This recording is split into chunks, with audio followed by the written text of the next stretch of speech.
লোকে বলে উপর পিটপাট আর ভিতর সদরঘাট, কিন্তু ভাই বিশ্বাস করেন আমি সদরঘাট এসে তার উল্টাটা দেখলাম। আমার কাছে লাগে উপর ফিটফাট, ভিতর ফিটফাট আর উপর হইল সদরঘাট। সদরঘাটের এই দৃশ্যগুলো দেখে মানুষ টাকা পয়সা খরচ করে বিদেশে যায়। ভাই আমি গরিব মানুষ, ভাই আমার কাছে টাকা পয়সা নাই, তাই আমি আমার দেশের যে দৃশ্যগুলো আছে আমি সেই দৃশ্যগুলোই আমি নিজে উপভোগ করি এবং যারা যারা দেখেন নাই তাদেরকে উপভোগ করার সুযোগ করে দেই, এইটুকুই আমার।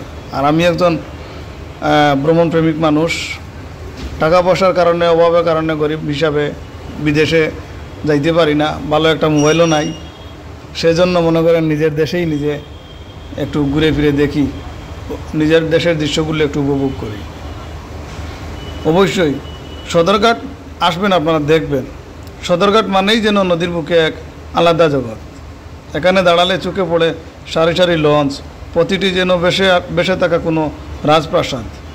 সন্ধ্যা নামতেই লঞ্চগুলোর আলো জলমলে সাজে, চারপাশটা হয়ে ওঠে আরও মনোমুগ্ধকর। কেউ যাচ্ছে বরিশাল, কেউ খুলনা কিংবা চাঁদপুর। প্রতিটি লঞ্চ যেন মানুষের স্বপ্ন আর যাত্রার সঙ্গী। পানির ঢেউয়ের সঙ্গে লঞ্চের আলোর প্রতিফলন নদীতে সৃষ্টি করে এক অপূর্ব দৃশ্য।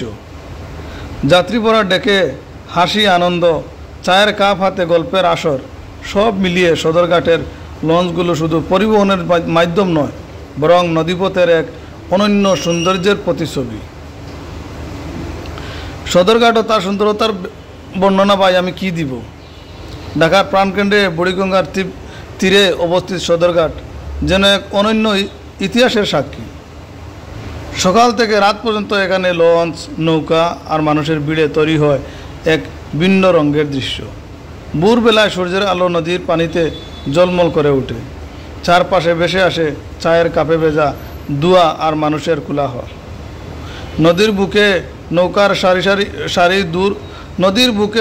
সারি দূর থেকে ভেসে আসা লঞ্চের হর্ন আর গন্তব্যে ছুটে চলা যাত্রীদের পথচারণা সদরঘাটকে করে তোলে এক জীবন্ত ও ব্যস্ততম।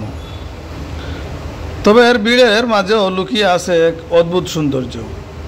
বুড়িগঙ্গার বুকে ভাসমান সৌন্দর্য, আকাশের লাল কমলা আভা আর লঞ্চের আলো জলমলে প্রতিফলন। সদরঘাট কেবল যাতায়াতের কেন্দ্র নয়, এটি যেন ঢাকার জীবনযাত্রার প্রতিচ্ছবি। ব্যস্ততার মাঝেও এখানকার নদীর হাওয়া আর দৃশ্য মানুষের মনে এনে দেয় ভিন্ন এক প্রশান্তি।